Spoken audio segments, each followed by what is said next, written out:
Ya. Kemarin kelompok berapa yang belum giliran presentasi? Kelompok 1, Pak. Kelompok 1. Kemudian kelompok berapa lagi? Ada kelompok 5 dan 6. Baik, kelompok 1 sudah siap? Siap, Pak. Oke, baik, silakan. Izin untuk share screen. Ya.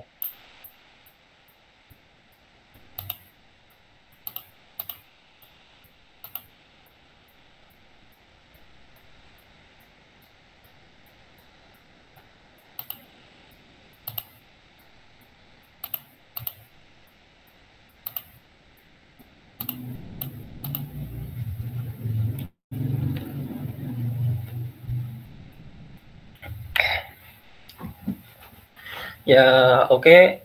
Assalamualaikum warahmatullahi wabarakatuh. Kami dari kelompok 1 akan presentasikan apa yang kami buat untuk tugas akhir dari gagasan buatan. Oke, ini kami memilih topik prediksi kemungkinan pneumonia berdasarkan input gambar X-ray. Anggota tim kami berjumlah 5 orang, dan alhamdulillah sekarang dapat hadir semuanya dalam presentasi kali ini. Dan selanjutnya akan dijelaskan oleh rekan saya.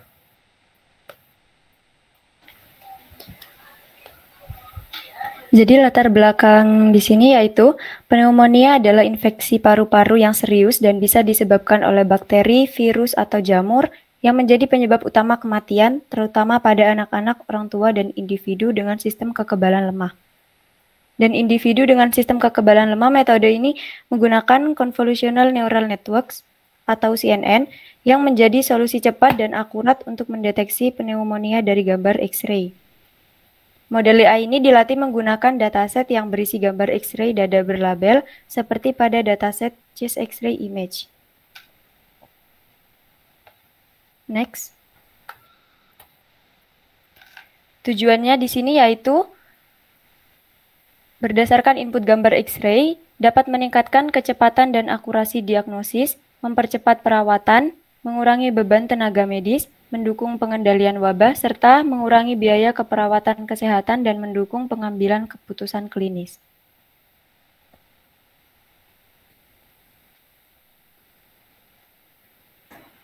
Lalu di sini ada metode pengembangan dari menggunakan bahasa Python, yaitu untuk membuat model CNN. Nah, di sini menunjukkan untuk cara sederhana untuk masalah klasifikasi biner, dan model ini tersendiri itu terdiri dari 4 lapisan. Dapat kita lihat ada lapisan konvolusional, lapisan polling, lapisan flatten, lapisan dropout, dan lapisan dense, serta lapisan output. Model ini dikompilasi dengan menggunakan fungsi compile dan siap dilatih pada dataset yang sesuai. Dan di sini, next,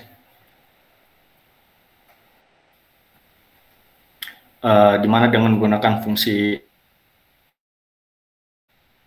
summary dapat diperoleh hasil seperti satu epoch latihan, yaitu steps per epoch, dan validasi file steps per epoch dihitung.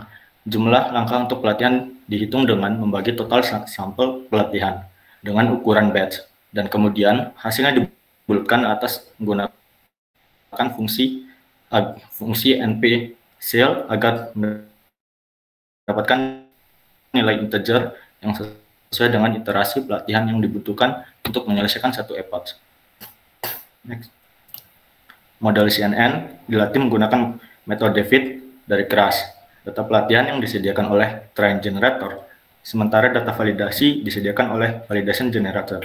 Proses pelatihan berlangsung selama 50 epoch, di mana setiap epoch model akan melatih data pelatihan sebanyak step per epoch kali dan data validasi sebanyak file steps per epoch kali. Model ini disimpan secara otomatis selama pelatihan menggunakan model checkpoint yang telah disiapkan sebelumnya. Sehingga didapatkan pun outputnya sebagai berikut. Itu setelah pelatihan model klasifikasi menggunakan framework keras di Python, model tersebut dilatih selama 50 epoch dengan menggunakan data training dan data validasi. Adapun yang disimpulkan bahwa model klasifikasi yang dilatih telah mencapai performa yang baik. Model tersebut dapat memprediksi data dengan akurasi yang tinggi dan tidak overfitting pada training tersebut. Pada data training. Next. Pun di sini untuk menunjukkan proses penyimpanan model CNN dan riwayat pelatihan untuk digunakan di kemudian hari. Next. Setelah proses model selesai dibuat, tentu saja perlu dilakukan pengetesan menggunakan data testing untuk mengukur akurasi model yang dikembangkan. Nilai loss dan akurasi untuk pelatihan dan validasi diekstrak dari TRG-HIS. Rentang epoch dari 1 hingga jumlah epoch yang terjadi juga ditentukan. Selanjutnya, plot untuk loss dan akurasi dari data pelatihan dan validasi dibuat. Plot loss ditampilkan di sebelah kiri dan plot akurasi ditampilkan di sebelah kanan dalam sebuah gambar berukuran 12x6.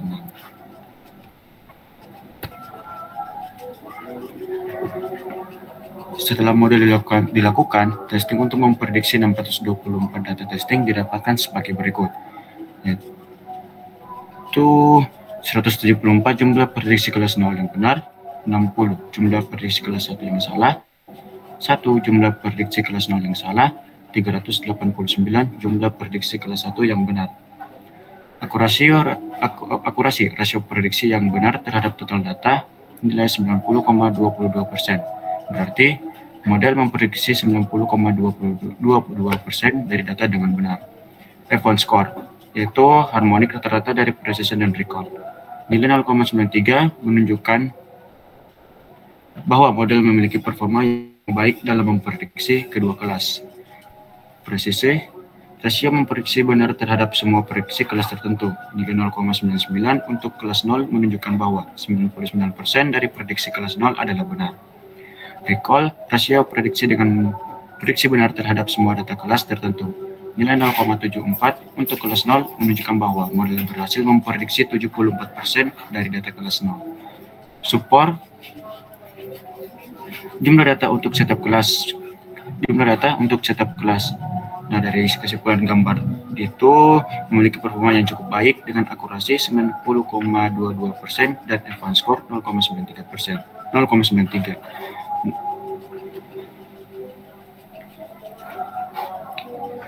Oke, ini selanjutnya akan saya tampilkan notebook yang telah dibuat.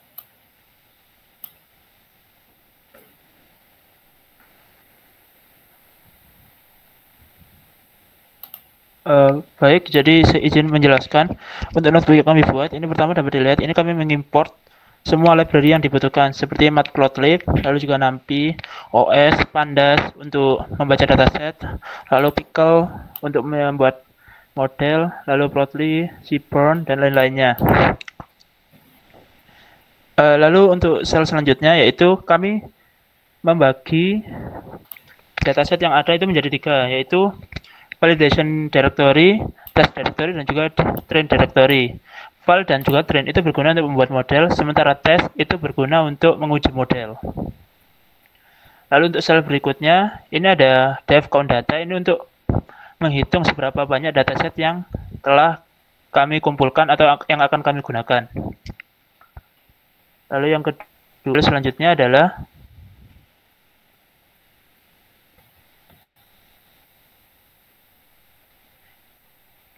ini hasil dari fungsi tadi, di mana terlihat bahwa untuk data fenomena untuk tes data yaitu sebanyak 390, lalu ada normal untuk tes data itu sebanyak 234, lalu data fenomena untuk data train yaitu sebanyak 3.883, untuk data normal sebanyak 1.349, lalu untuk data validate kami punya data pneumonia sebanyak 787 dan juga data normal sebanyak 276. Next. Ini adalah fungsi untuk membuat data frame yang baru. Next.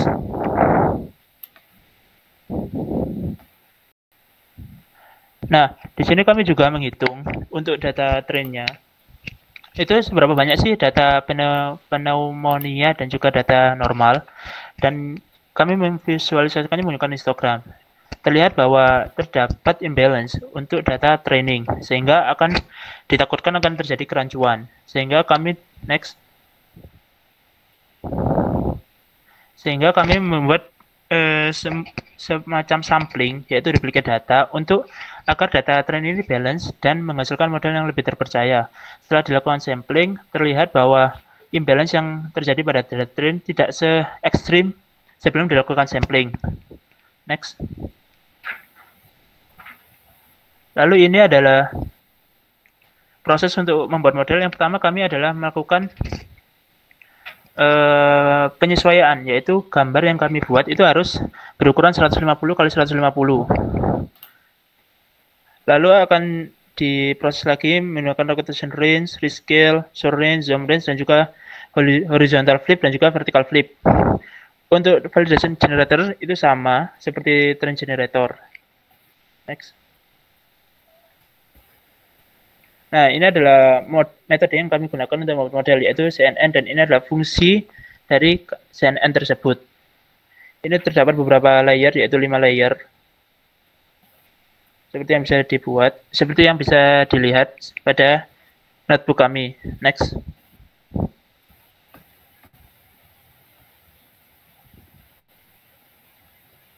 Ini adalah hasil dari CNN tersebut, hasil dari metode yang akan kami gunakan ke depannya. Next. Nah, ini adalah parameter-parameter yang akan digunakan pada model pada metode CNN yang akan kami gunakan. Lalu history ini adalah sebuah variabel untuk memanggil CNN. CNN model fit train generator, yaitu adalah data yang akan kami gunakan. Epoch itu kami menggunakan 50. Yaitu maksudnya gimana? Epoch 50 itu berarti kami akan mengiterasi sebanyak 50 kali atau melatih sebanyak 50 kali data train dan juga validasi. Next. Ini adalah proses training. Kami melakukan training selama 1 jam dan didapatkan akurasi sebesar 90%, sekitar 90% kurang lebih. Ini adalah visualisasi daripada training dan juga validation loss dari CNN yang telah kami kembangkan.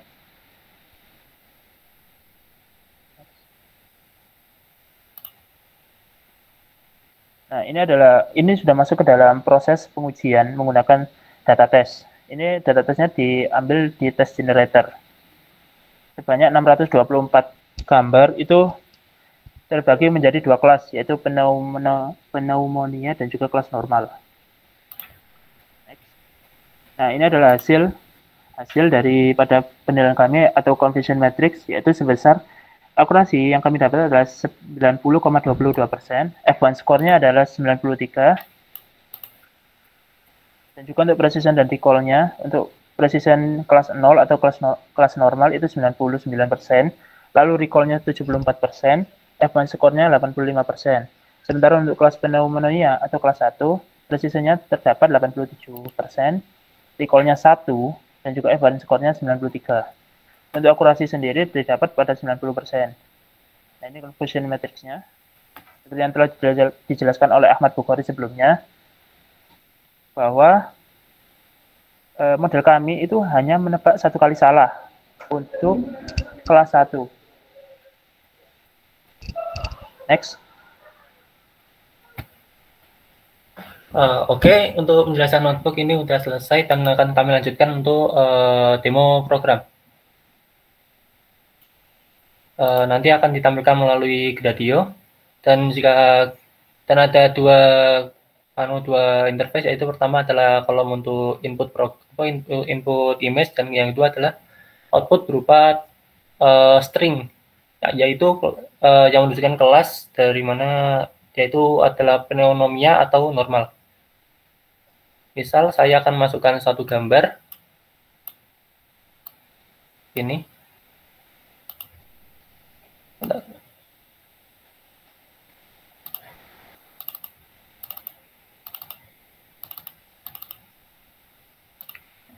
masukkan satu gambar, dan jika saya submit, maka keluarkan hasilnya.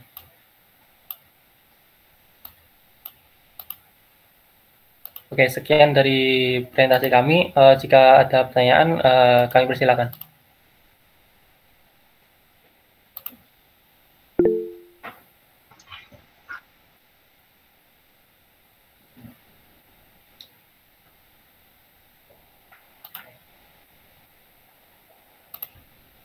Oke, Muhammad Imam Wahid, silakan. Oke, sebelumnya saya perwakilan dari kelompok 5. Jadi pertanyaan saya itu yang terkait yang modeling tadi ya. Tadi kan kelompok kalian itu netapin epoch untuk melatih modelnya itu 50 epoch ya. Nah itu yang mendasari kalian memilih 50 epoch itu apa? Kan bisa aja epochnya itu kalau lebih tinggi lagi bisa lebih bagus lagi kan. Nah kalian itu memilih angka epochnya itu berdasarkan apa? Terima kasih. Ya, ini mungkin akan langsung saya jawab. Untuk penggunaan epoch itu tidak selalu jika epochnya lebih besar akan selalu lebih baik. Bisa dilihat dari grafik akurasi tadi ya, performanya nanti saat akurasinya mulai dari epoch 0, dia itu naik sangat drastis. Cuman ketika epoch 30 ini dia itu tertinggi 93, dan selanjutnya itu dia tidak ada yang melebihi 93%. Jika kami meneruskan, kemungkinan ya akan terus di bawah dan tidak akan meningkatkan performa dari meningkatkan akurasi dari model. Ya, begitu. Apakah ada tambahan? Oke, terima kasih. Udah jelas. Oke.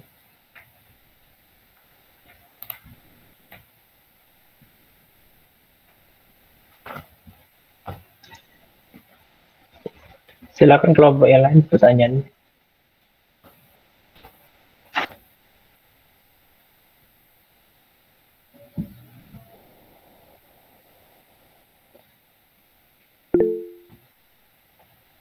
Ya, Miftahul Ulum, silakan untuk bertanya. Oke, terima kasih atas kesempatannya. Baik, saya perwakilan dari kelompok 8. Izin bertanya, mungkin apa aja ya tantangan yang dihadapi dalam pengembangan model prediksi itu? Mungkin seperti tantangan kualitas gambar atau variabilitas data atau overfitting dan lain-lainnya.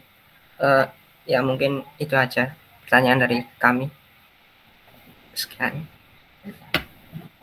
Ya, terima kasih atas pertanyaannya. Ini akan kami tampung dulu ketika sudah terdapat jawabannya. Apakah ada kelompok lain yang ingin bertanya?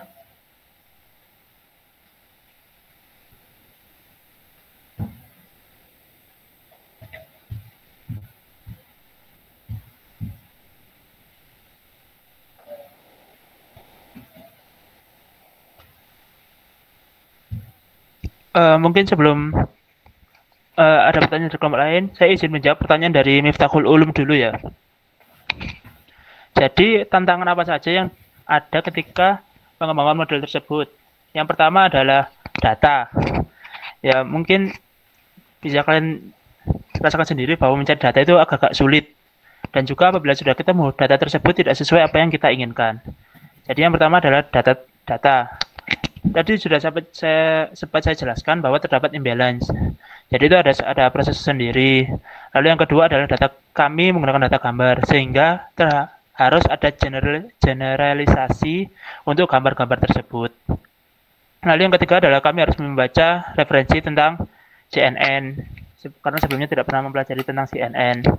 Mungkin itu saja sih tantangan-tantangan yang ada dalam pembuatan model tersebut. Apakah sudah menjawab belum?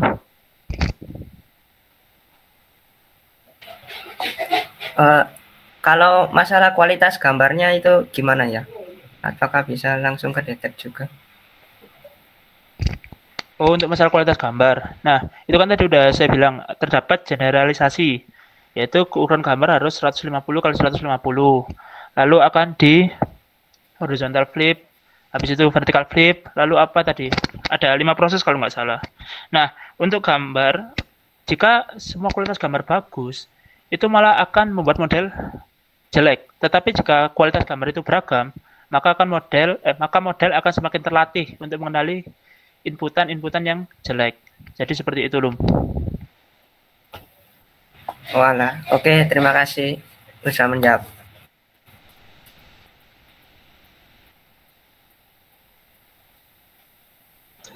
Oke, 2 pertanyaan dan 2 terjawab ya. Kurang 5 kelompok, silakan.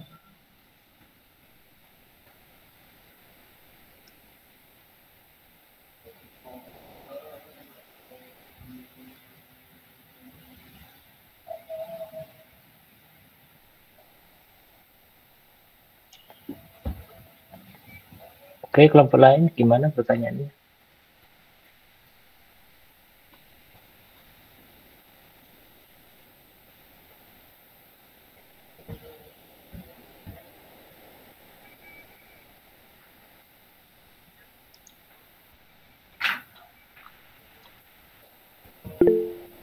Sudah nggak ada?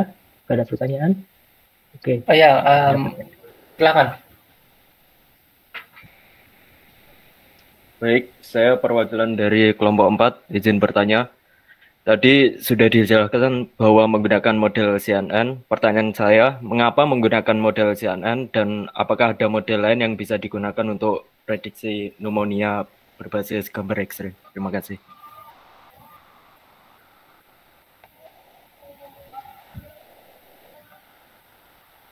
Ya, terima kasih atas pertanyaannya. Tadi dari kelompok berapa yang bertanya? Kelompok 4, Pak. Oke.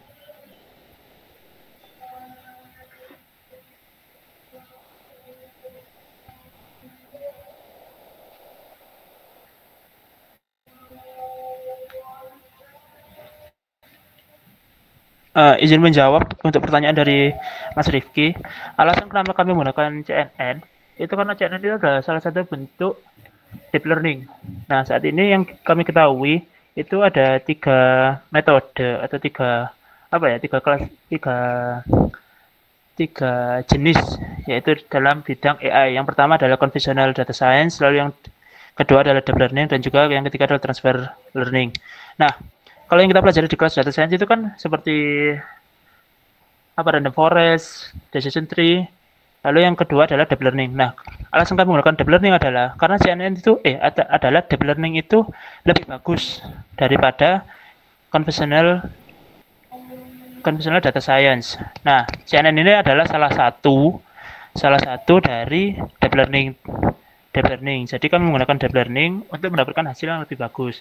Lalu alasan kami menggunakan CNN yang lain adalah CNN itu dapat mengekstrak fitur-fitur dari sebuah gambar, sehingga kami lebih mudah mengklasifikasikan gambar tersebut apabila menggunakan CNN. Apakah sudah menjawab, Mas Rizky? Baik, sudah jelas jawabannya. Terima kasih.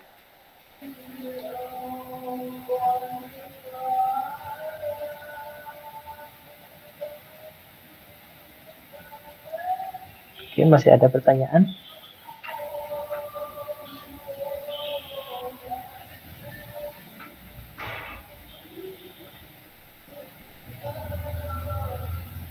Sudah nggak ada? Oke, baik. Kalau nggak ada, kita cukupkan presentasi kelompok 1. Oke, terima kasih atas perhatiannya. Kalau ada kesalahan kami mohon maaf. Wassalamualaikum warahmatullahi wabarakatuh. Waalaikumsalam. Waalaikumsalam. Baik, silakan kelompok Waalaikumsalam. berapa yang mau presentasi? Kelompok 5, Pak. Ya, silakan. Anggotanya sudah lengkap kelompok 5?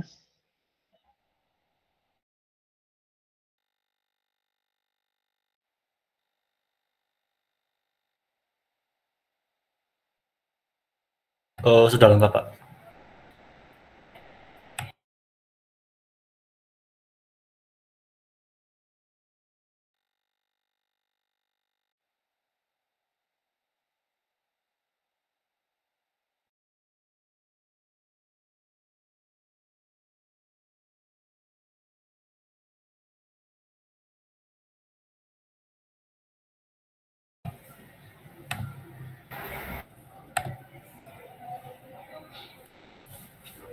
Baik, saya izin buka. Kami dari kelompok 5 dengan nama anggota Eriza, IKD Agus, Lukas, Rasyad, dan saya sendiri Muhammad Imam Wahid mengambil judul Machine Learning pada masalah regresi prediksi harga rumah. Baik, selanjutnya adalah latar belakang. Pentingnya memprediksi harga rumah menggunakan machine learning menjadi semakin signifikan di era digital saat ini. Salah satu alasan utamanya yaitu efisiensi dan akurasi yang ditawarkan oleh teknologi ini. Metode tradisional dalam penilaian harga rumah seringkali memerlukan waktu yang lama dan melibatkan banyak variabel yang harus dianalisis secara manual oleh para ahli. Sebaliknya, algoritma machine learning ini dapat mengolah data dalam jumlah besar dan kompleks dengan cepat, dan menghasilkan prediksi harga yang lebih akurat dan konsisten. Dengan memanfaatkan berbagai fitur seperti lokasi, ukuran, kondisi properti, dan tren pasar, model machine learning dapat memberikan estimasi harga yang mendekati nilai pasar sebenarnya. Hal ini sangat bermanfaat bagi berbagai pihak, termasuk pembeli, penjual, agen real estate, dan pemberi pinjaman yang membutuhkan penilaian yang andal untuk membuat keputusan finansial yang informasional. Next. Selanjutnya, introduction. Pada jurnal yang kita bahas, membahas penggunaan tentang algoritma machine learning, khususnya XGBoost untuk memprediksi harga rumah. Studi ini membandingkan algoritma regresi yang berbeda dan menyarankan XGBoost untuk prediksi yang akurat karena kemampuannya menangani kumpulan data yang kompleks dan missing value. Metodologinya melibatkan pengumpulan data, preprocessing, pelatihan model, dan pengujian untuk mengembangkan model regresi yang menghitung harga rumah secara akurat berdasarkan berbagai atribut. Next.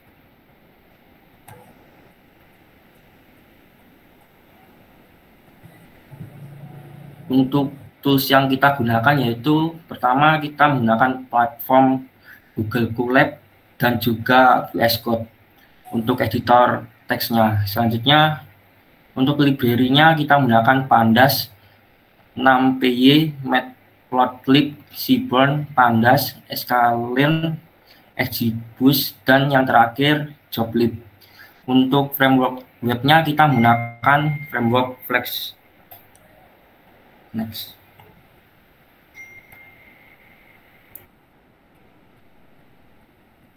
Selanjutnya akan diteruskan oleh teman saya.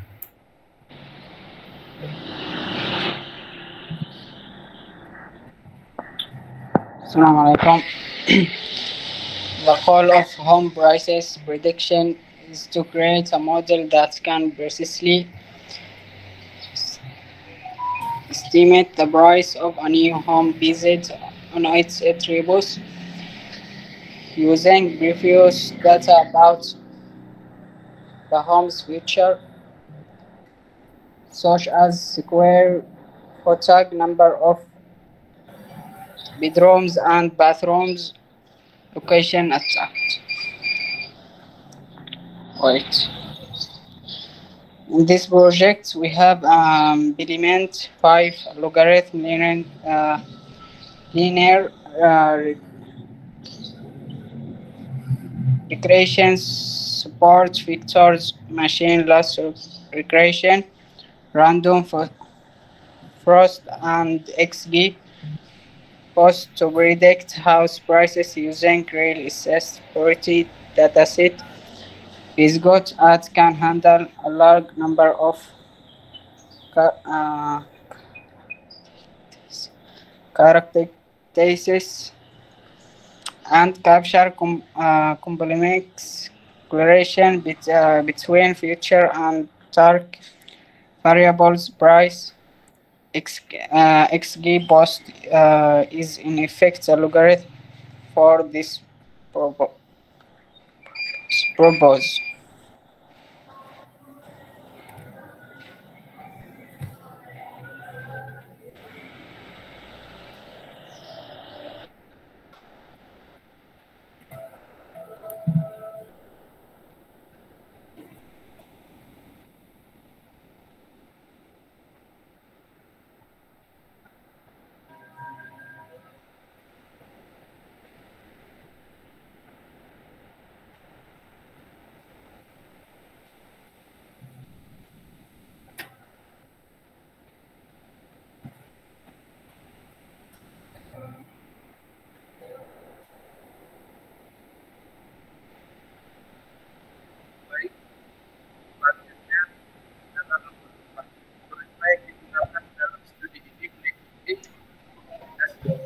SVM atau Super Vector Machine, dan kedua Random Forest, yang ketiga XGBoost, keempat Laser Regression, kelima dan Linear Regression. Algoritma XGBoost direkomendasikan untuk prediksi harga rumah yang akurat dalam penelitian ini. XGBoost lebih suka karena kemampuannya menangani kumpulan data yang kompleks dan terstruktur. Secara otomatis menangani missing value outlier dan outlier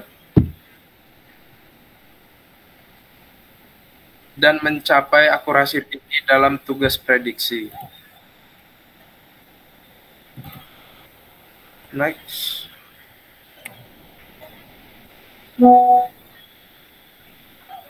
Desain dan arsitektur sistem. Yang pertama, di sini terdapat 4 tahapnya. Tahap pertama yaitu proses pengumpulan data yang relevan yang berkaitan dengan harga rumah.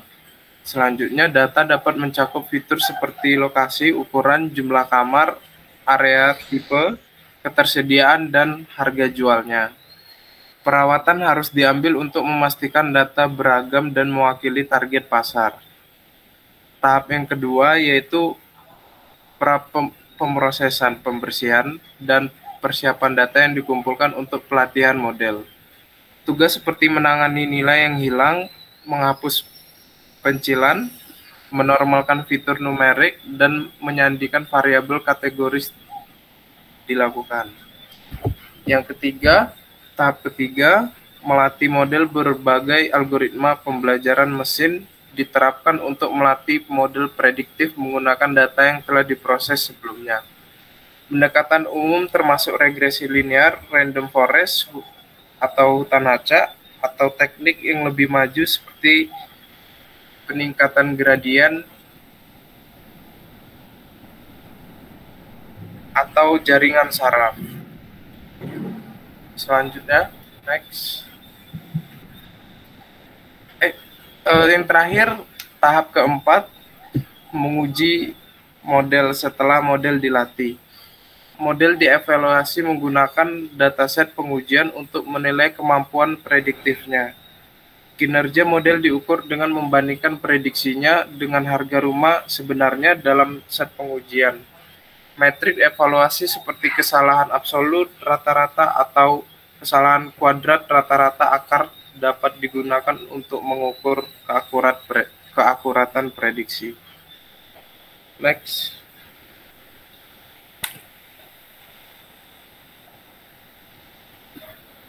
Oke, sebelum ke kesimpulan, saya ingin menjelaskan proses dari pengujian yang kami lakukan.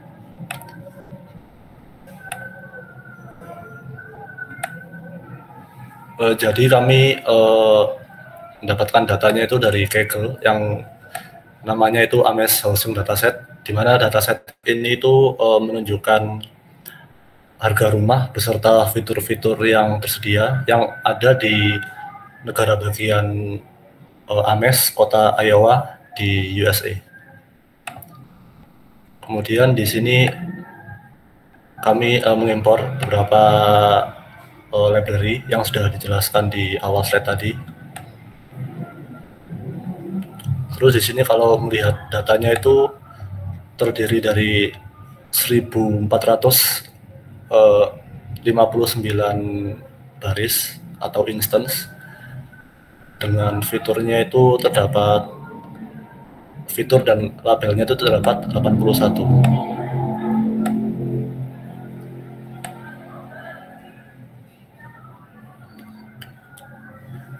Kemudian di sini untuk fiturnya sendiri tanpa labelnya itu terdapat 79 dan fitur numeriknya itu terdapat 37 fitur dan fitur kategoriknya terdapat 43. Kemudian fitur yang memiliki missing value di sini ada 19 fitur yang terdapat missing value. Kemudian di sini kami menganalisis fitur-fitur apa saja yang terdapat missing value. Di sini kami mengambil presentasi dari missing value tersebut. dan cukup variatif di sini. Ada yang di atas 50% dan di bawah 50%.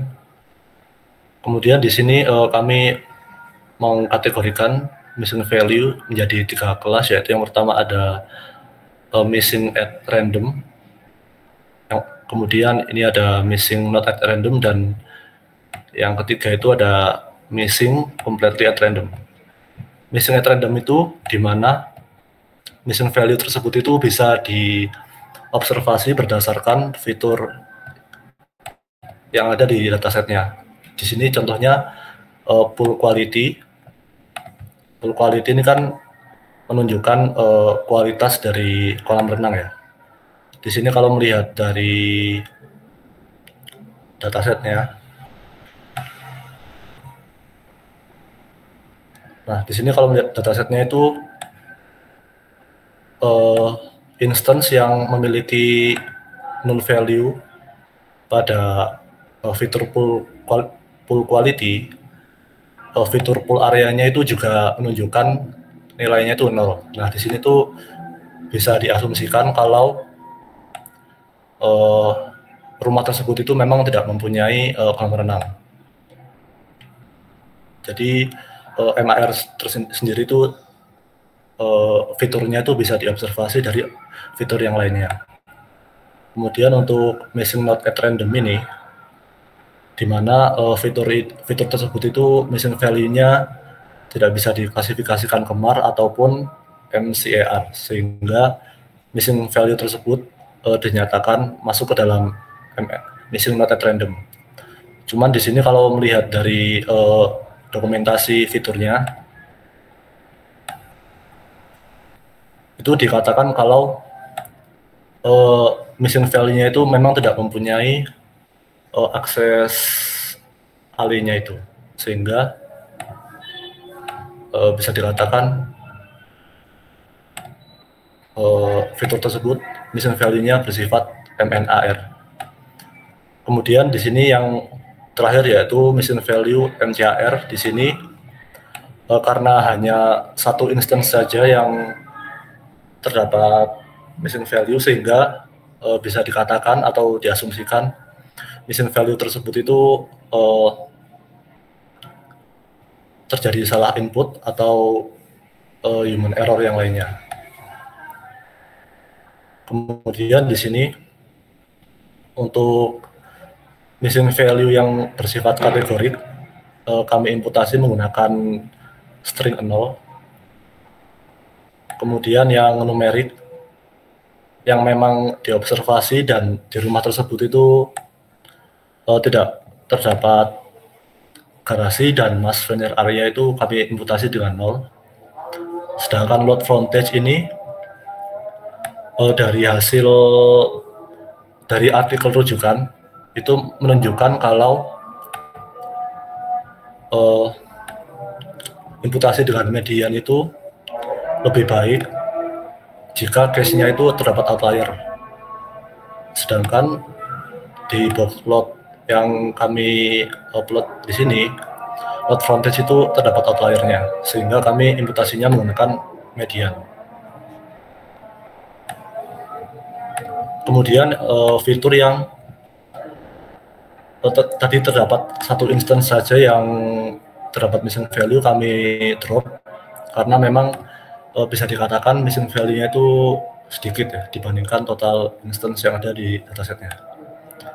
Kemudian di sini kami cek kembali apakah missing value-nya sudah terhandle, dan di sini sudah 0 missing value-nya. Kemudian yaitu ada outlier. Di sini sebelum mengatasi outlier, kami melakukan sedikit IDE, yaitu dari histogramnya di sini terlihat mayoritas atau rata-rata distribusi dari fiturnya itu non-Gaussian distribution, yang dimana distribusinya itu tidak normal. Mungkin di sini yang terlihat hampir normal itu penjualan per bulan. Di sini bentuk dari grafiknya itu tidak mengekor ke kiri atau ke kanan. Cuman ada pengujian statistik untuk menguji apakah fitur tersebut itu Gaussian distribution atau enggak. Cuman saya agak lupa namanya, jadi saya enggak menggunakan di sini. Kemudian selanjutnya di sini saya menggunakan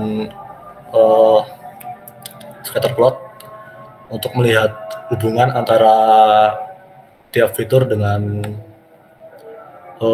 sell price-nya atau targetnya.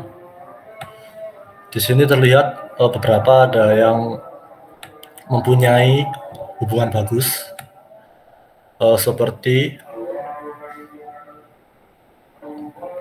overall quality. Di sini bisa dilihat untuk hubungannya itu linear positif, yang berarti semakin tinggi overall quality dari rumah tersebut, semakin tinggi juga harga rumahnya.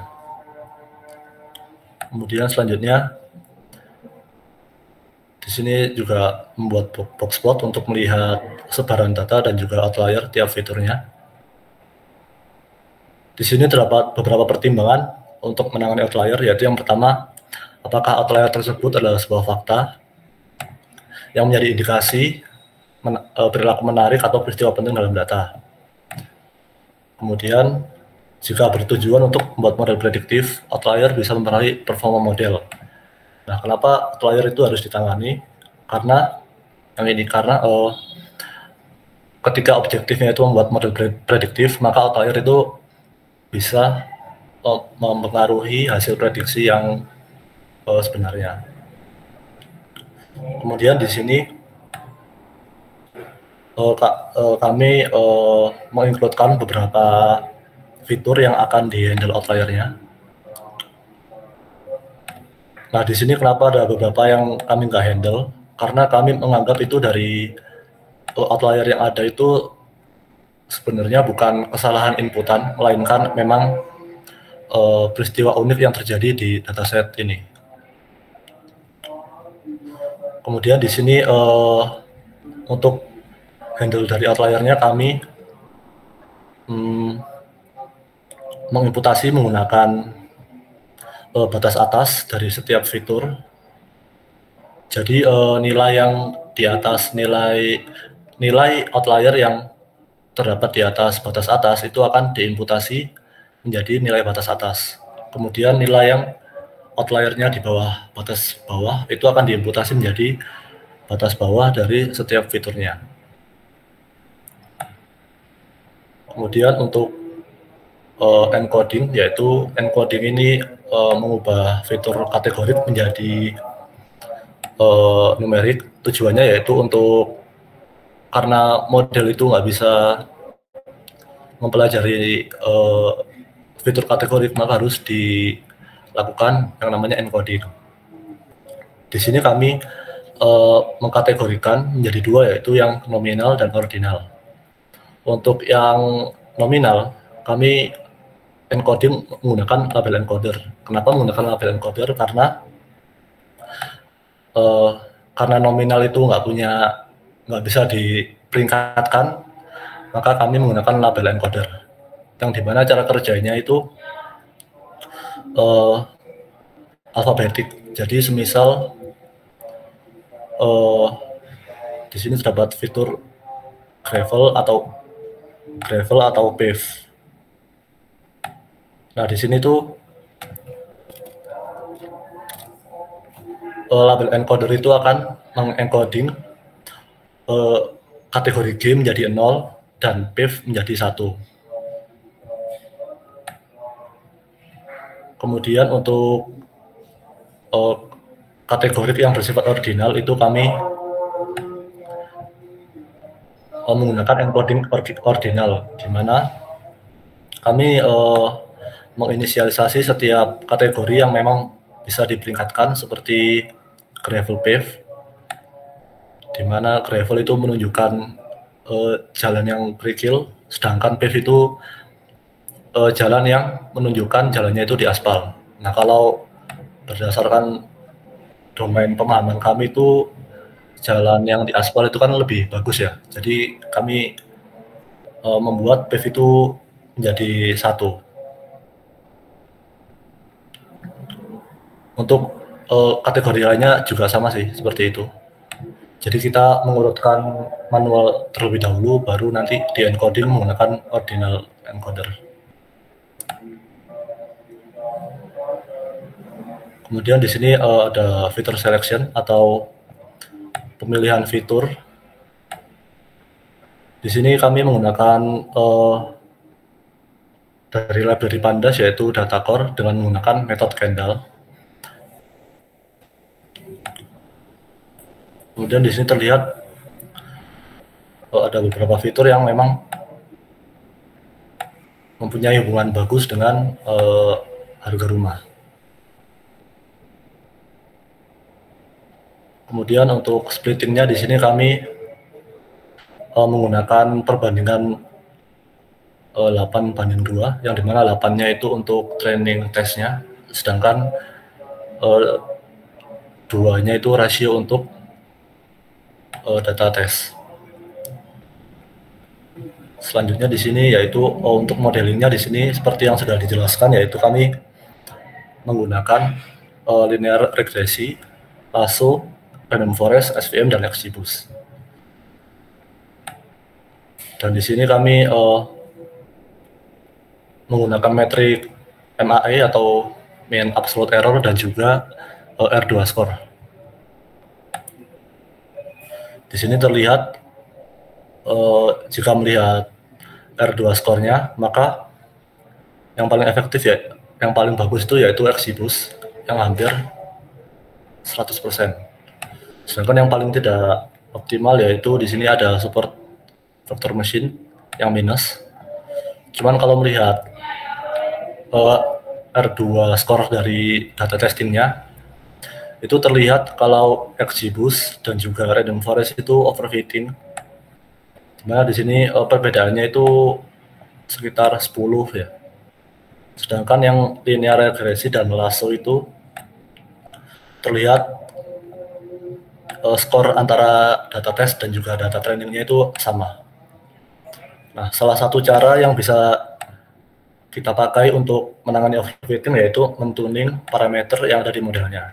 Di sini karena model yang kami gunakan itu model yang ditekankan di jurnal itu XGBoost, maka kami mentuning parameter dari XGBoost.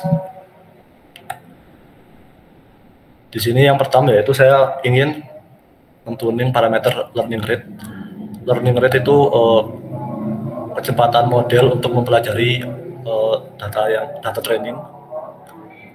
Jadi semakin rendah learning rate-nya itu semakin bagus, tapi minusnya itu akan semakin lama untuk mempelajarinya. Sedangkan jika learning rate-nya nilainya besar, itu plusnya itu modelnya lebih cepat, namun nggak bisa mempelajari setiap instance yang ada. Jadi di sini saya membuat search space-nya itu dari 0,001 hingga 1 dengan parameternya itu R2 score. Nah, di sini terlihat dengan parameter 0,1 itu R2 skornya paling tinggi, sehingga bisa dikatakan 0,1 itu parameter yang tepat atau yang paling optimal untuk model ini. Kemudian ada max depth atau kedalaman pohon. Di sini kami itu search space-nya itu dari angka 1 hingga 21, dan terlihat yang paling tinggi itu ada di kedalaman 3. Kemudian yaitu ada regulasi lambda. Di sini sebenarnya kalau dilihat nggak terlalu signifikan, cuman kalau melihat dari plotnya itu 1,5 itu regulasi lambda yang paling optimal. Kemudian di sini kami coba memasukkan parameter yang sudah dituning tadi, dan terlihat kalau hasil train dan hasil tesnya itu lebih baik ya daripada yang tadi belum dituning. Jadi di sini overfittingnya cuman beda 5, jadi nggak terlalu ekstrim. Terus untuk tuning itu sebenarnya ada dua cara. Yang pertama itu yang tadi itu yang tuning manual dengan melihat plot setiap parameternya. Kemudian yang kedua itu menggunakan hyperparameter tuning, yaitu salah satunya grid search. Jadi di sini kita nggak perlu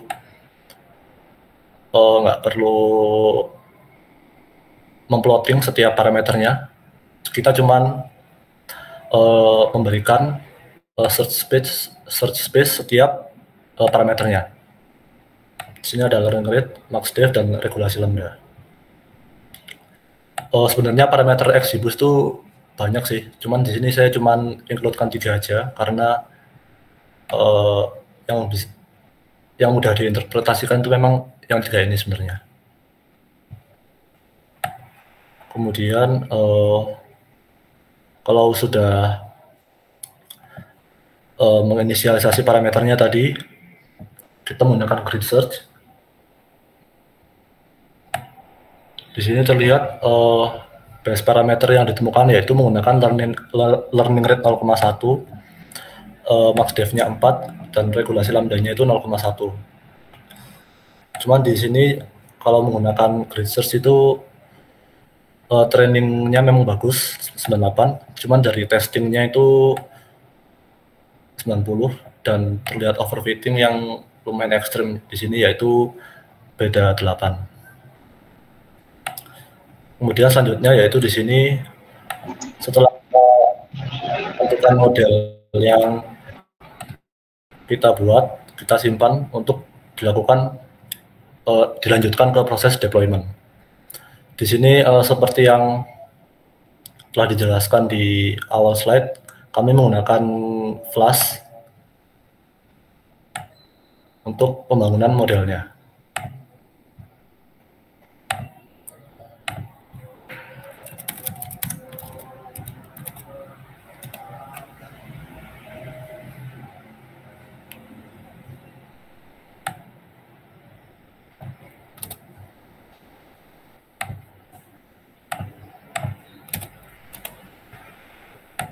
Di sini kita bisa menginputkan setiap parameter yang ada. Misal ini 8.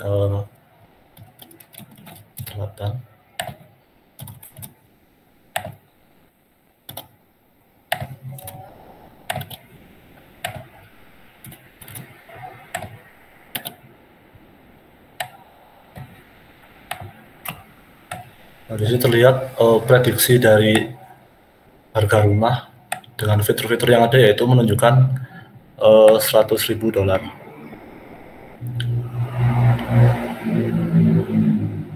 Selanjutnya yaitu bagian kesimpulan.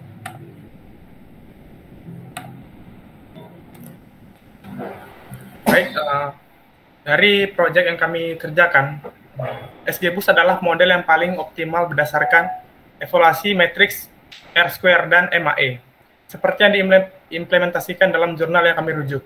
Nah, semakin kompleks model XGBoost dan random forest, semakin perlu penanganan yang lebih hati-hati untuk menghindari overfitting. Dalam pembangunan model, sangat penting untuk membangun lebih dari satu model agar dapat menemukan model yang paling optimal. Nah, exploratory data analysis atau ADA sangat penting dilakukan sebelum preprocessing agar dapat memahami karakteristik dan distribusi data yang sedang ditangani.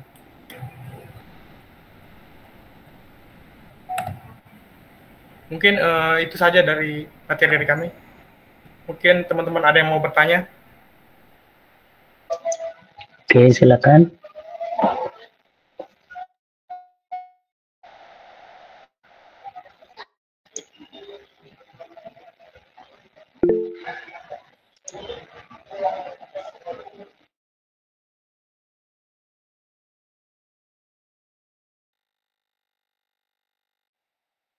Oke, silakan Yusuf. Ya, izin bertanya. Tadi kan sudah ditunjukkan skor untuk tiap algoritma yang digunakan ya.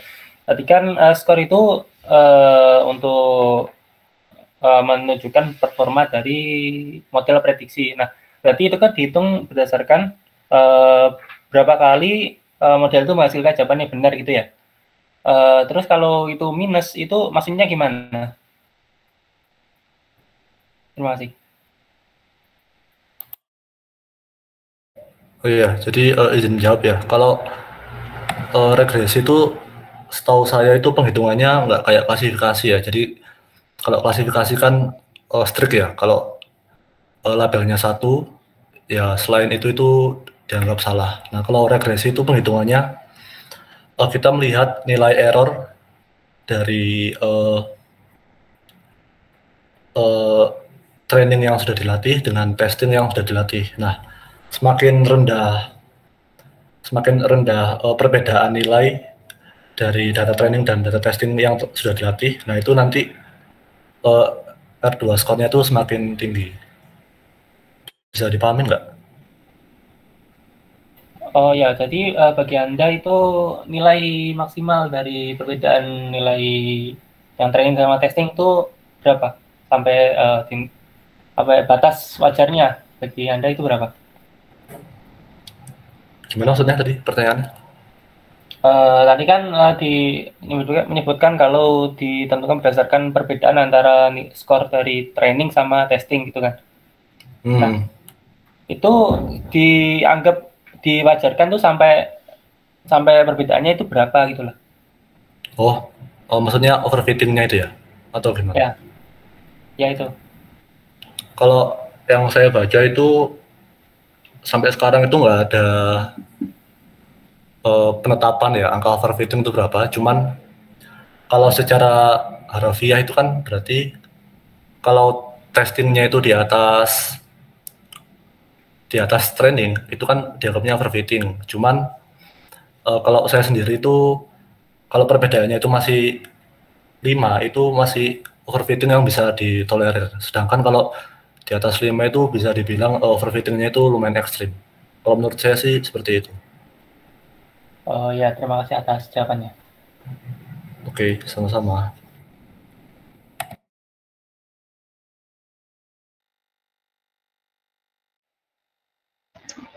Oke, gimana pertanyaan yang lain? Kelompok lain silakan.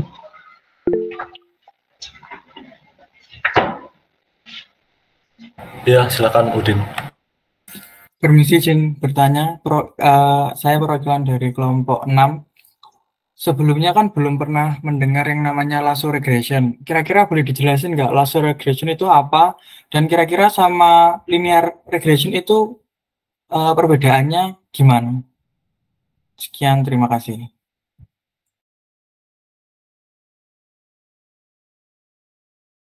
Oke, terima kasih pertanyaannya. Ini mungkin ditampung dulu ya.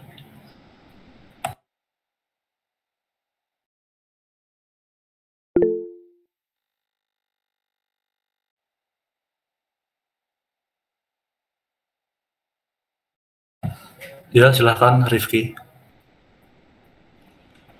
Baik, saya ada perwakilan dari kelompok 4. Izin bertanya, tadi sudah dijelaskan bahwa pembuatan model menggunakan banyak fitur. Pertanyaan saya, fitur mana yang paling penting untuk memprediksi harga rumah dan mengapa fitur tersebut dapat mempengaruhi harga rumah secara signifikan?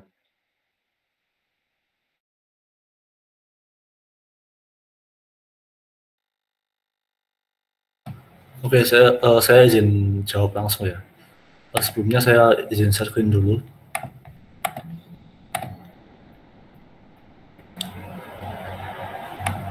Kalau melihat dari korelasinya tadi itu, yang paling berpengaruh itu yaitu overall quality dari rumah, yaitu menunjukkan skornya itu 0,67. Namun setiap dataset itu nggak bisa disamain ya. Misal dataset yang ini dengan yang lain itu pasti overall quality itu yang paling berpengaruh. Jadi setiap dataset pasti berbeda untuk fitur-fitur yang tersedia dan korelasinya. Apakah sudah cukup menjawab ya? Baik, sudah jelas. Terima kasih. Oke, sama-sama.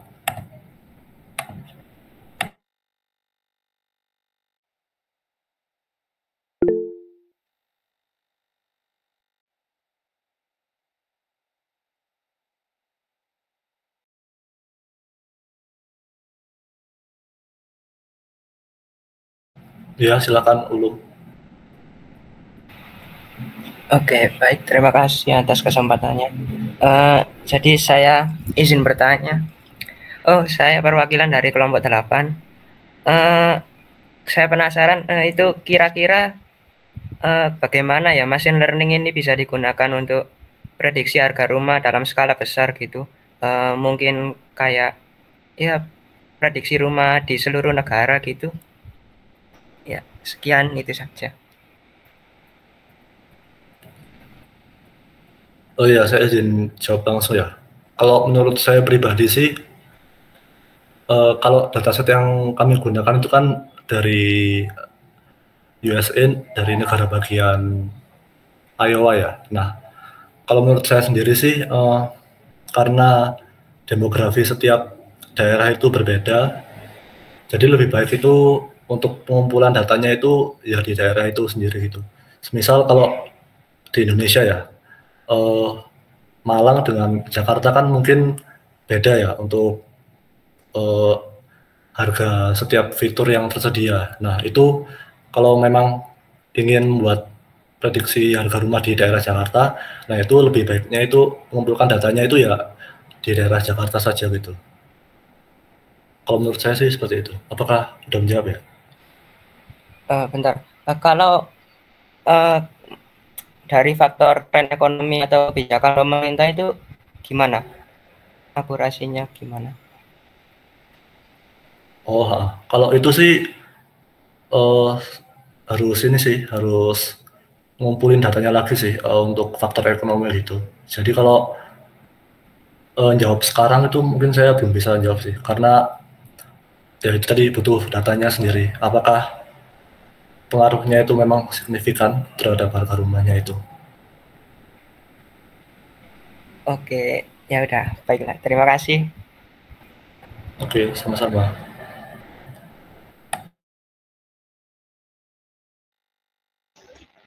Baik, apakah ada pertanyaan lain?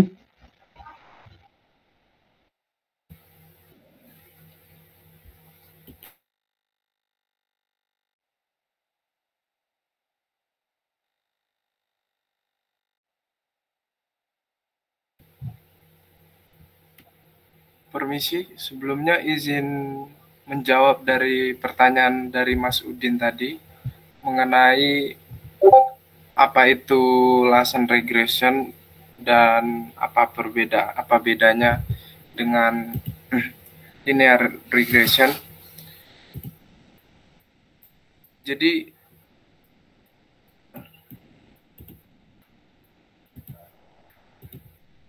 perbedaan yang pertama, Lassonde regression itu teknik regresi di mana itu melakukan pemilihan fitur dan regulasi model secara simultan, jadi secara bersamaan langsung. Jadi metode ini lebih mengoptimalkan fungsi objektif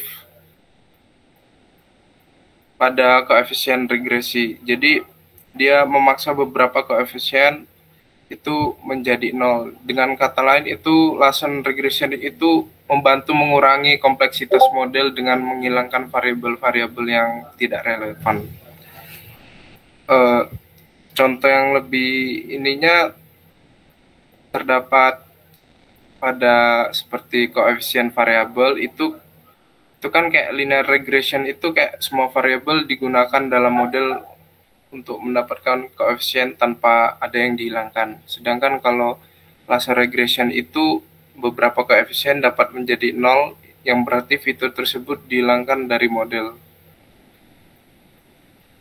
Jadi Lassonde regression itu lebih memberikan keuntungan dalam situasi di mana ada beberapa variabel yang mungkin tidak semuanya relevan, serta membantu meningkatkan performa model dengan mengurangi overfitting dan meningkatkan interpretabilitas melalui seleksi fitur. Mungkin itu saja penjelasan dari saya. Gimana Mas Udin?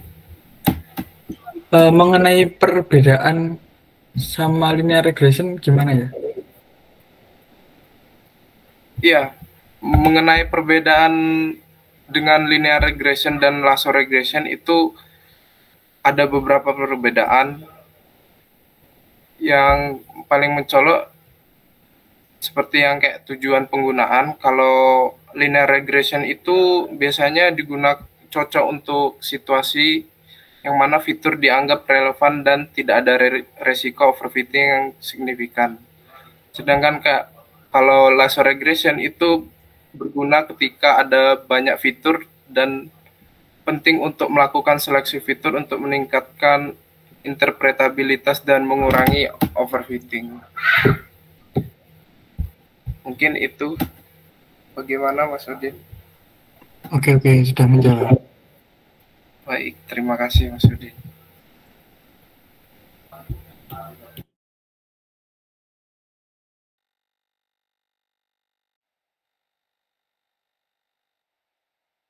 Oke, saya jawab dari.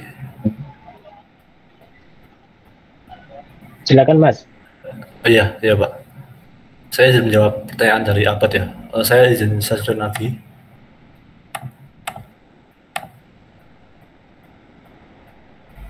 Jadi karena ini masalahnya regresi, metrik yang digunakan yaitu yang pertama ada mean absolute error sama R2 score.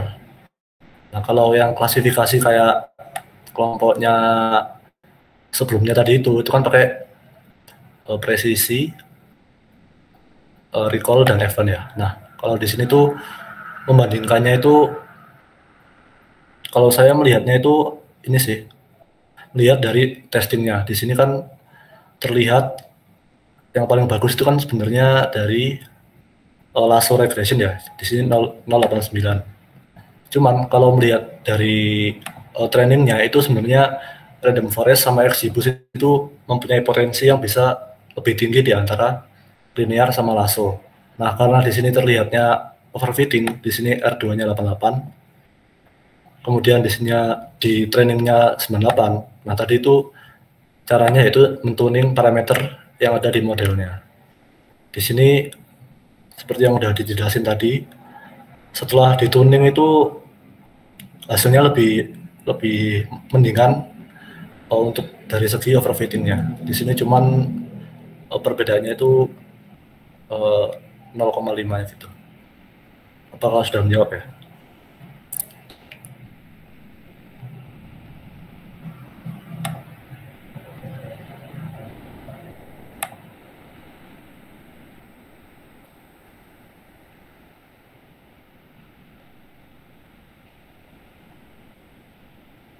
Oke, sama-sama.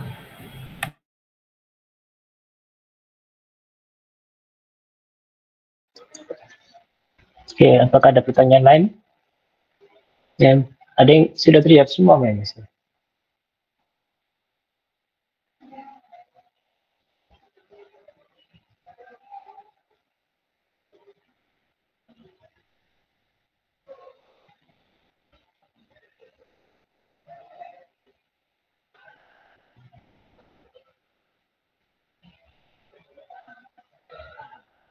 Oke, baik. Kalau sudah terjawab semua pertanyaannya, saya rasa sudah bisa diakhiri presentasi kelompok 5. Baik, sekian presentasi dari kelompok 5. Mohon maaf jika ada kesalahan dan kekurangan. Assalamualaikum warahmatullahi wabarakatuh. Baik, berikutnya kelompok 6, silakan. Baik Pak, izin share screen. Ya.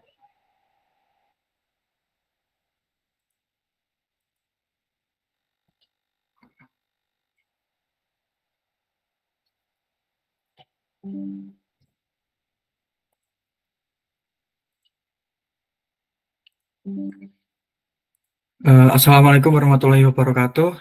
Kami dari kelompok 6 akan mempresentasikan hasil kerja kelompok kami dengan judul analisis dampak tugas rumah terhadap hasil belajar mahasiswa dengan menggunakan regresi logistik. Untuk anggota kelompok kami yaitu ada Faik, Immanuel Enrico, Mahesa, saya, Herudin, dan ada Muhammad Khairul Anam. Nah, yang pertama untuk pendahuluan. Pada proyek ini kami menyelidiki peran penting tugas rumah dalam hasil pembelajaran mahasiswa yang terinspirasi dari artikel penelitian terbaru yang berjudul The role of homework in student learning outcomes evidence from a field experiment. Artikel tersebut mengevaluasi dampak tugas rumah terhadap nilai ujian dan kinerja akademik secara keseluruhan dengan menggunakan analisis statistik tingkat lanjut.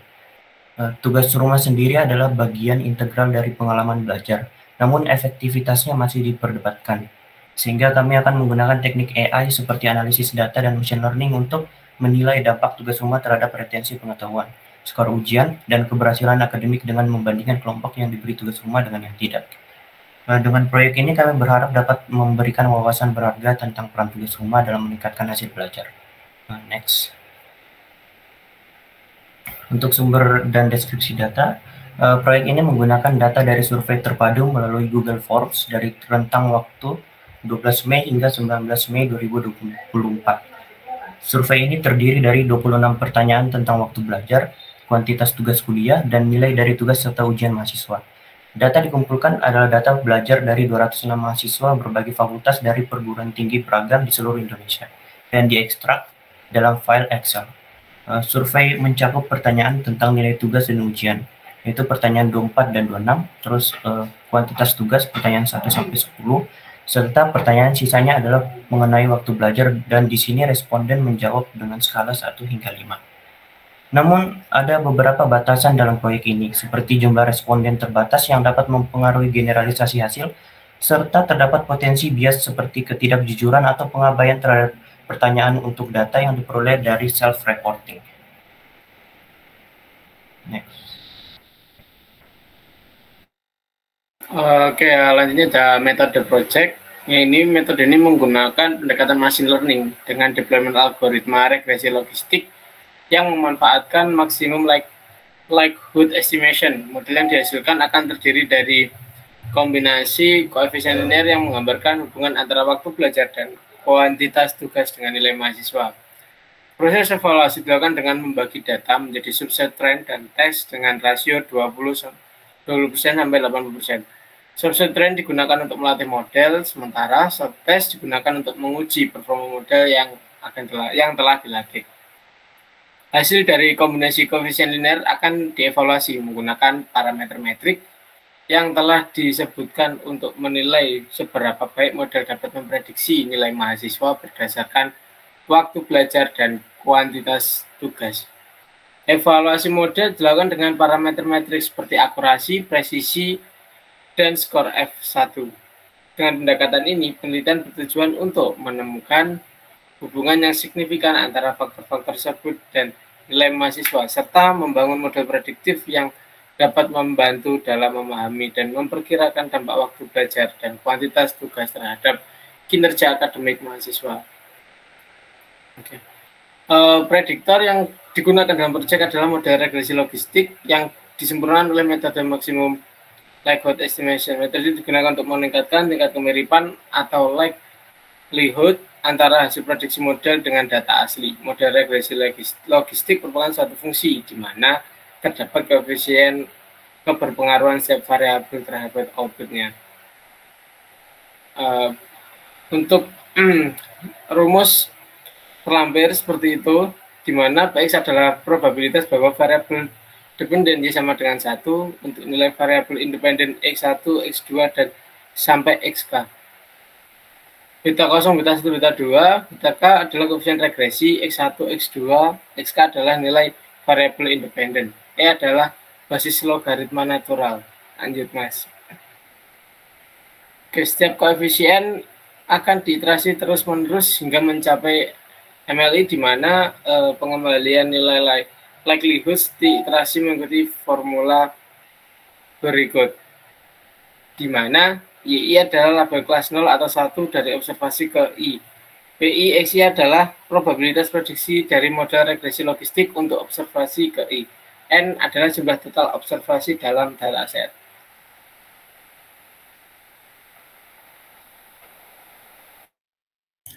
Yang selanjutnya adalah langkah kerja pada proyek kami. Pada langkah yang pertama, yaitu mengimpor beberapa library pada Python. Kemudian selanjutnya, setelah mengimpor beberapa library yang digunakan untuk model, yaitu langkah selanjutnya mengimpor dataset yang akan digunakan untuk membangun model klasifikasi. Impor semua library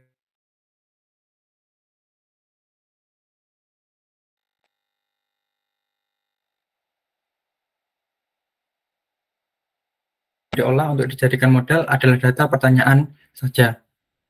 Lalu jika ada data yang kosong atau missing value, maka akan diisi dengan nilai rata-rata dan semua datanya diubah ke dalam tipe data integer agar konsisten.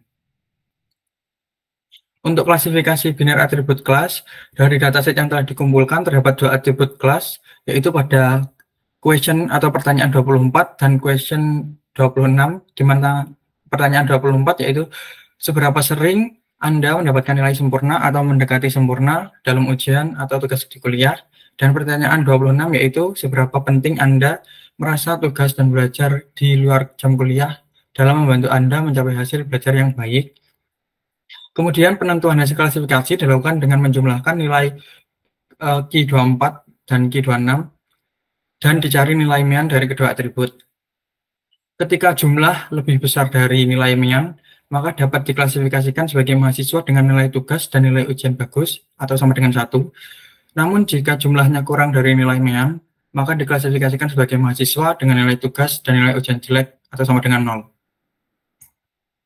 Kemudian yaitu split data. Pada langkah ini dibagi data training dan data testing, di mana data training sebanyak 80% dan data testing sebanyak 20%. Kemudian indeks pada data training dan testing diriset untuk memastikan urutan indeks yang bersih dan urutan lalu menghapus kolom indeks yang dihasilkan oleh proses riset.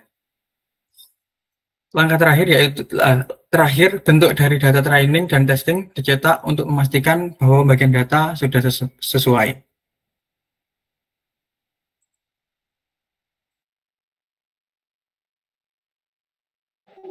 Baik, setelah dilakukan beberapa pre-processing terhadap data yang memang kami ambil dari respondensi, akan dilakukan machine learning deployment berdasarkan metode yang telah ditentukan atau algoritma yang telah ditentukan sebelumnya, yaitu model regresi logistik dengan koefisiennya disempurnakan menggunakan MLI.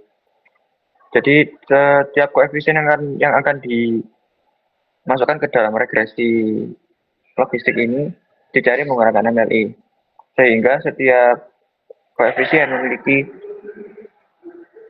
koefisien yang independen masing-masing untuk menentukan apakah dia itu mahasiswa dengan nilai di atas rata-rata atau di bawah rata-rata. Dalam pembuatan model ini hanya akan dilakukan 20 iterasi, di mana setiap iterasi dilakukan pencarian koefisien yang menyebabkan likelihood mencapai maksimum dengan learning rate tertentu. Jadi setiap koefisien nantinya akan ditambah dan dikurangi suatu nilai sampai nilainya itu mencapai maksimum likelihood. Dan setiap koefisien akan dilakukan seperti itu sampai 24 soal. Setelah didapatkan maksimum likelihood setiap koefisien, akan diulangi iterasi ini kembali ke awal, yaitu dari koefisien yang pertama. Sehingga setiap koefisien memiliki bagiannya masing-masing untuk mencari koefisien yang paling maksimum MLE-nya dengan learning rate yang kembali dari awal lagi. Next.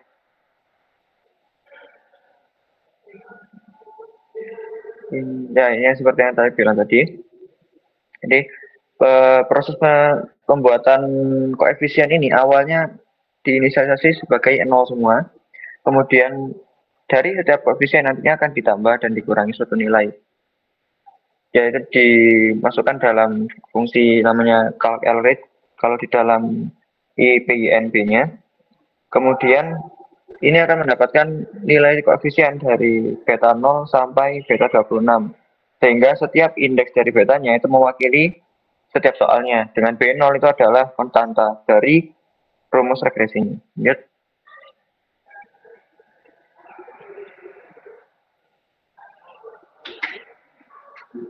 Nah, berdasarkan data training dan kita masukkan ke dalam regresi yang telah kita dapat, formula regresi yang telah kita dapat, nanti hasil dari regresinya akan berupa nilai probabilitas di mana mungkin tadi sudah dijelaskan oleh teman saya, ketika dia probabilitasnya lebih dari 0,5 maka langsung akan diklasifikasi menjadi 1. Lanjut. Implementasi evaluasi performa model machine learning dilakukan dengan menggunakan 3 metrik evaluasi, yakni akurasi, advanced score, dan presisi. Jadi kami mengukur ketiganya karena yang kami pedulikan di sini adalah apakah model bisa mengklasifikasi data-data soal tersebut untuk mahasiswa di atas rata-rata dan juga mahasiswa di bawah rata-rata. Jadi kita tidak bisa hanya berdasarkan akurasi atau presisi saja, karena akurasi dan presisi ini cenderung untuk mengukur mahasiswa yang di atas rata-rata aja. Untuk mahasiswa yang di bawah rata-rata itu biasanya kurang bisa diukur menggunakan akurasi presisi. Makanya ada F1 score di sini untuk mengukur dua-duanya secara sekaligus. Lanjut. Dan hasil dari model yang kami tentukan ini akurasinya 85%, F1 score-nya 86%, dan presisinya 90%. Lanjut.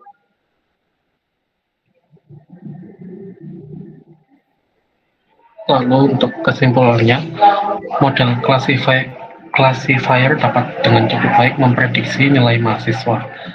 Lalu berdasarkan kombinasi koefisien, pertanyaan 20 memiliki pengaruh tertinggi hingga mengakibatkan konklusi bahwa semakin mahasiswa merasa lelah dalam belajar, semakin sedikit nilai yang akan diperoleh mahasiswa tersebut. Sehingga penyusunan jadwal belajar dan tugas yang strategis perlu diperhatikan oleh pengajar dan tenaga pendidik supaya mahasiswa dapat memaksimalkan kuliah dengan baik. Pertanyaan 23 juga memiliki pengaruh tertinggi setelah pertanyaan 20. Pertanyaan ini membahas tentang seberapa penting waktu di luar tugas terhadap nilai mahasiswa. Berdasarkan nilai koefisien tersebut, mahasiswa yang memiliki waktu lebih di luar tugas kuliah akan cenderung memiliki nilai yang lebih baik. Next. Lalu secara keseluruhan, kombinasi koefisien linear menjelaskan bahwa nilai mahasiswa cenderung meningkat ketika waktu belajar dan kuantitas tugas tidak terlalu banyak, menyoroti pentingnya keseimbangan dalam banyak tugas yang diberikan. Selain itu, manajemen yang baik terhadap kuantitas tugas juga tampak berpengaruh positif terhadap kinerja akademik mahasiswa.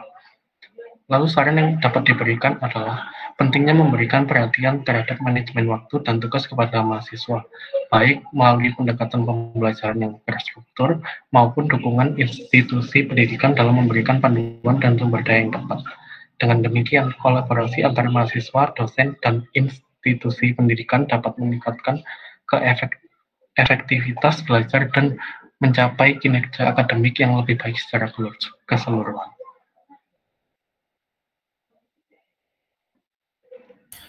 Sekian presentasi dari kelompok kami. Apabila ada pertanyaan, kami persilahkan.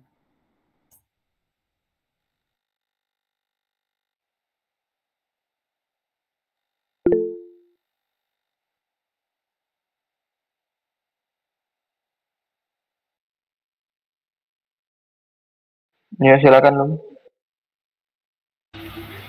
Oke, baik. Terima kasih atas waktunya. Izin bertanya, saya perwakilan dari kelompok 8. Izin bertanya, kira-kira bagaimana perbedaan dampak tugas rumah terhadap hasil belajar antar mahasiswa yang memiliki akses mudah ke sumber daya belajar dan yang tidak memiliki akses? Ya, bagaimana dampaknya?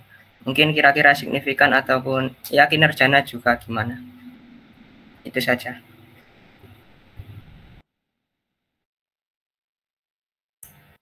Oke, mungkin izin menjawab ya.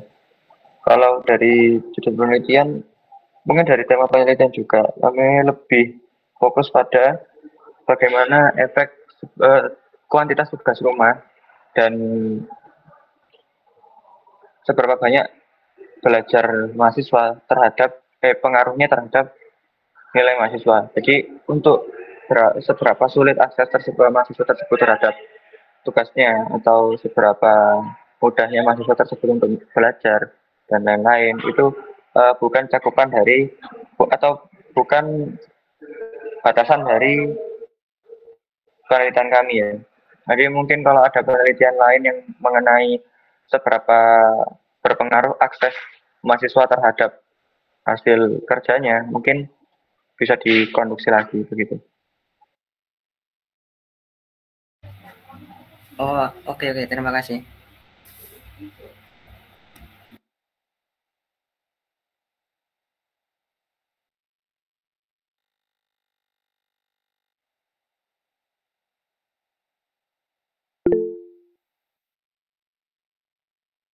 Ya, silakan Rifki. Baik, saya perwakilan dari kelompok 4. Tadi dijelaskan bahwa menggunakan format latex ya. Mungkin bisa dijelaskan apa itu format latex dan apa alasan Anda menggunakan format latex daripada format yang lainnya. Terima kasih. Iya, izin jawab. Tadi itu untuk kalimat dalam format latex itu karena kalau untuk menampilkan formula di PPT atau di Word itu agak susah ya. Jadi mungkin kalau ditulis tangan bisa, tapi masih perlu meng-scan formulanya. Jadi untuk menampilkan formula dengan susunan matematis yang tepat itu paling enak pakai latex. Jadi cuma sebatas menampilkan formulanya, jadi tidak ada pengaruh apapun terhadap bagaimana classifier kami dibentuk atau bagaimana algoritma machine learning yang dipakai itu berjalan. Gitu. Baik, terima kasih.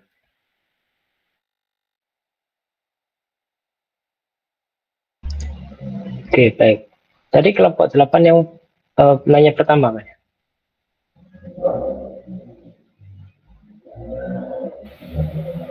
Iya, Pak. Tadi pertama kelompok 8. Silakan, ada kelompok yang lain yang bertanya.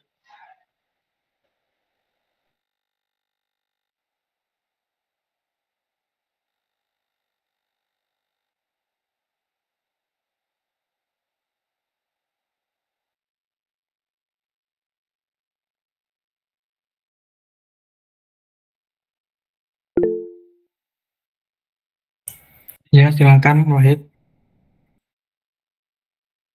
Oh ya, izin bertanya. Sebelumnya saya perwakilan dari kelompok 5. Tadi kan disebutkan kalau modelnya itu menggunakan logistic regression yang disempurnakan oleh MLE ya. Nah, itu proses penyempurnaan dari MLE itu bagaimana? Apakah ada library yang mendukung atau membangunnya dari nol gitu? Terima kasih.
Sebentar Pak, mungkin sebentar juga Wahid, kami tunjukkan dulu collab.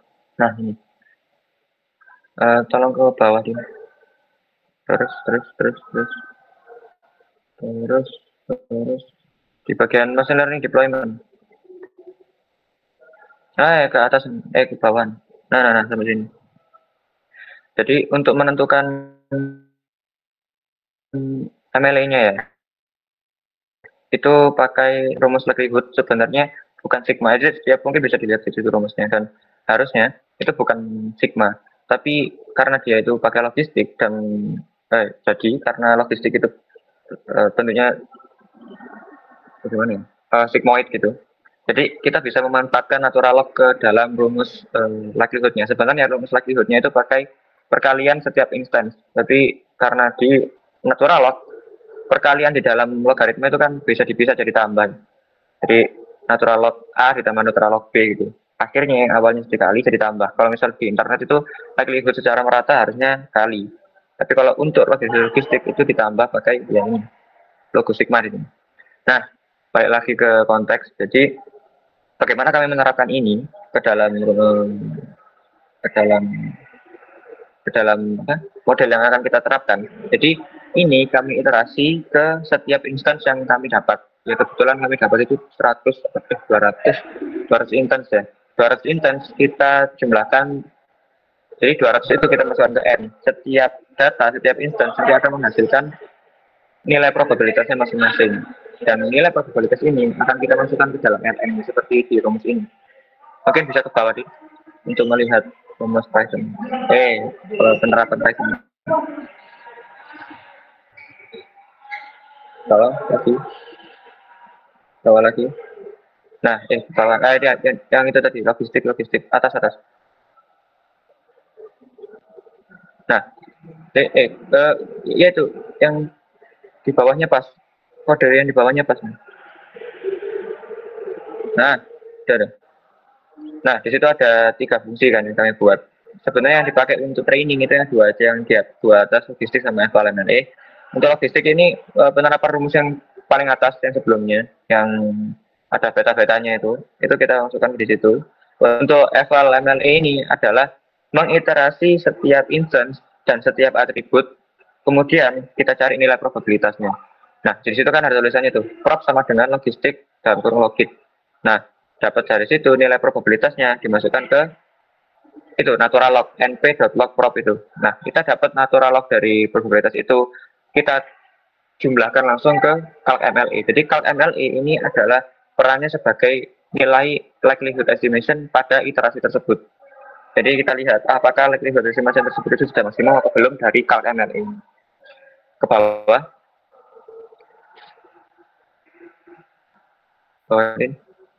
Terus yang ada angka banyak itu, angka banyak. Nah, atas terus.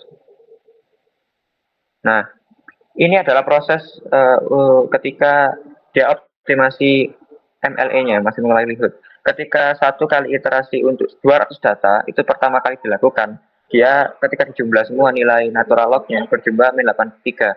Ketika di iterasi yang kedua, ternyata maksimum likelihood-nya bertambah. Kita lihat seperti di atas itu, awalnya -83 jadi -82.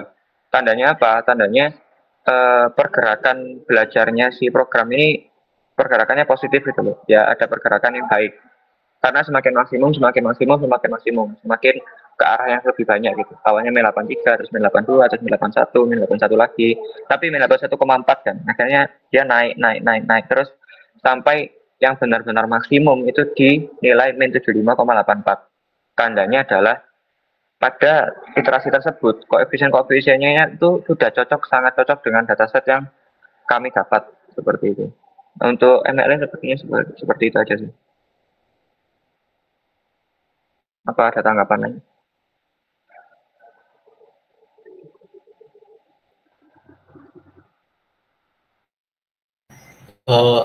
Ini koreksi aja ya kalau saya. Berarti ML itu nanti kayak ini ya, ngebantu menentukan outputnya itu 0 atau 1 gitu ya, atau gimana?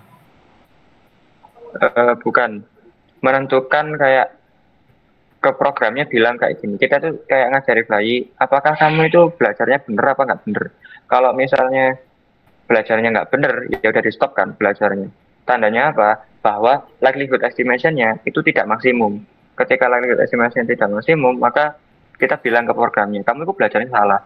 Ya udah, akhirnya dia nggak ngarah ke bawah, estimation-nya ngarah ke atas supaya dia itu terus menerus maksimum gitu.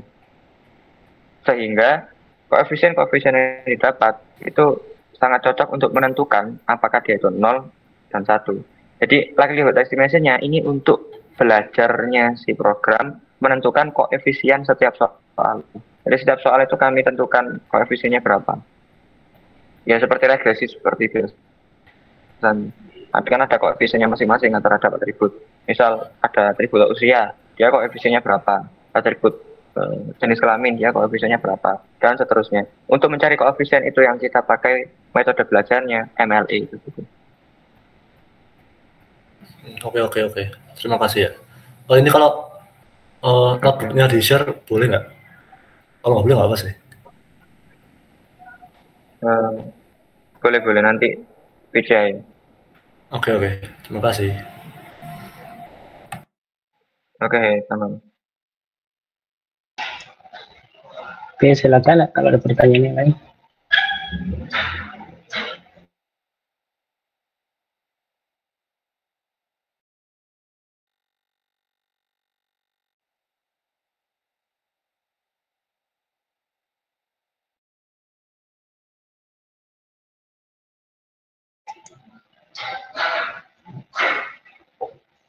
Ya, apakah sudah cukup? Tadi sudah terjawab semua ya pertanyaannya. 3 pertanyaan. Sudah, Pak. Oke.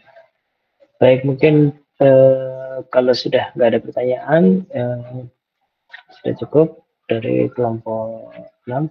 Iya, sebelumnya ada yang anggota kelompok yang tidak hadir. Lengkap semua, Pak. Oke. Baik. Jadi dengan David sudah presentasi semua ya. Ya. Kalau saya komentari ya secara umum ya, memang sudah bagus ya topik-topik yang judul-judul yang kalian paparkan ya. Ya, jadi beragam sekali jenis-jenis AI yang kita pelajari ya.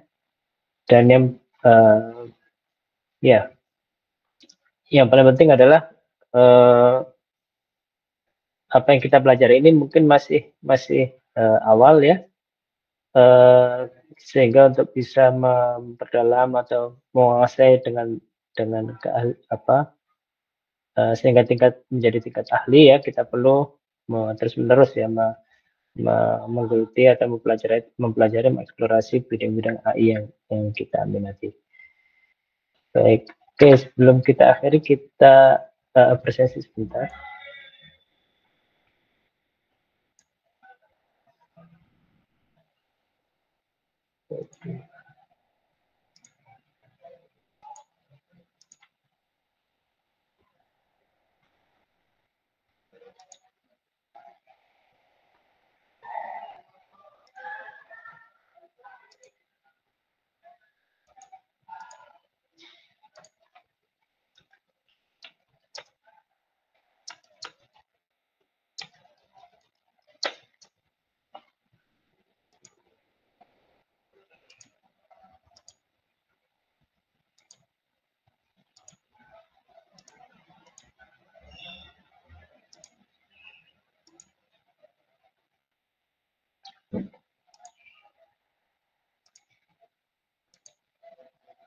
Oke, Ahmad Bukhari.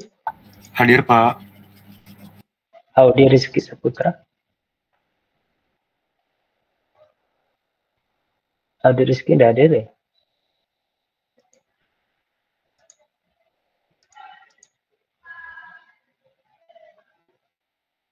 Oke, Sheikh Didiani.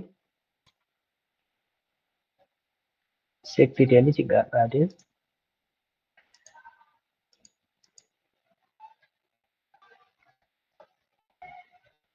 Ini Ayu Sekar Arum. Ini izin Pak, masih perjalanan pulang. Ya, Pak. Perjalanan pulang kemana? Dari kampus?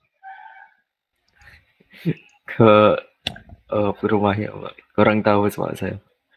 Iya, tadi hadir? Tidak Pak. Oke, Eriza Satria Prima Tita. Hadir Pak. Faik Zafran.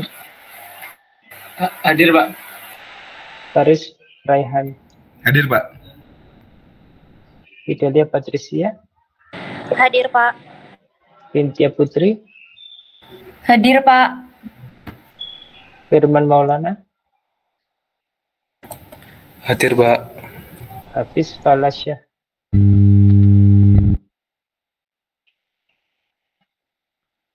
Hafiz Falasya ada deh. Hadir Pak, hadir. Hadir. Pak. Haryogi Hafiz. Hadir Pak. Ikade Agus. Hadir Pak. Immanuel Enrico. Hadir Pak. Kepala Cedula. Hadir Pak. Irki Falevi.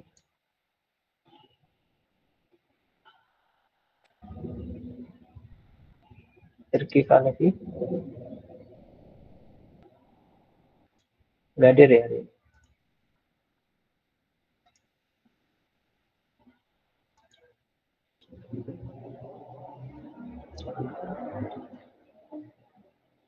Kadek Yuni Pratiwi.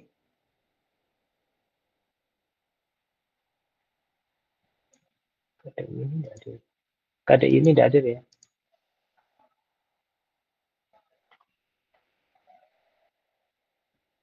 Hasan Yusuf. Hadir, Pak. Khairul Anam. Hadir, Pak. Clara Vensa. Hadir, Pak. Linda Sulistiani. Nggak pernah hadir, Pak. Oh iya, iya. Ini nggak pernah hadir.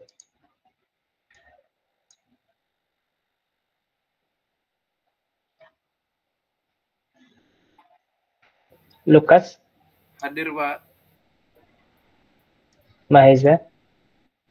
Hadir, Pak. M. Alin Fiton. Hadir, Pak. Miftahul Ulum. Hadir, Pak. Imam Nurullah. Hadir, Pak. M. Nuril Anwar. Hadir, Pak. Muhammad Fawad Aska. Hadir, Pak. Muhammad Rifki Rahmadi. Hadir, Pak. Muhammad Permisi, Pak. Iya. Untuk Hadir, Pak. Audi Rizky Saputra izin karena tidak ada jadwal ujian, Pak. Jadi tidak bisa menghadiri. Siapa tadi? Audi Rizky Saputra. Audi di atas ini ya? Ya, Pak. Kenapa alasannya? Ada bentrok sama jadwal ujian, Pak.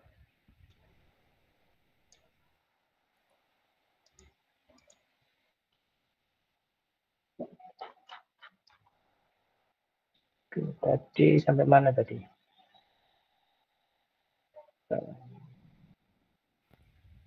Sampai Muhammad Sampai Rashad mana tadi. Muhammad Rashad ya? Ya. Ini ya. Muhammad Rashad ada?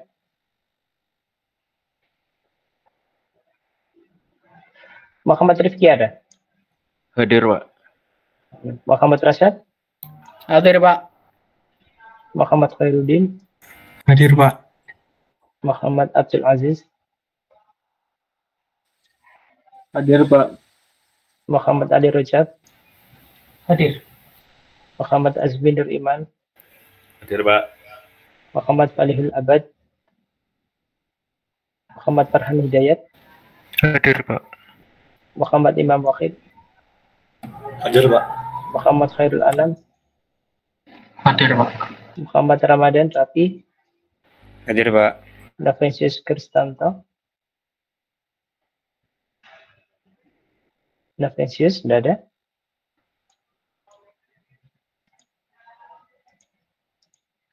Oke, baik. Ya, jadi sayangnya apa?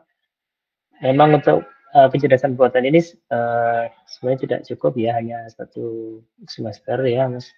Karena beragamnya bentuk AI ya, dan kalau ada bisa kecerdasan buatan 2 harusnya lebih ini ya, lebih baik gitu ya. Jadi setelah ini silakan kalian pelajari sendiri ya, AI yang kalian sukai ya, nilai sesuai dengan minat dan ketertarikan kalian gitu. Baik, kurang lebihnya saya mohon maaf. Terima kasih. Assalamualaikum warahmatullahi wabarakatuh. Waalaikumsalam warahmatullahi wabarakatuh. Terima kasih, Pak. Semangat ya.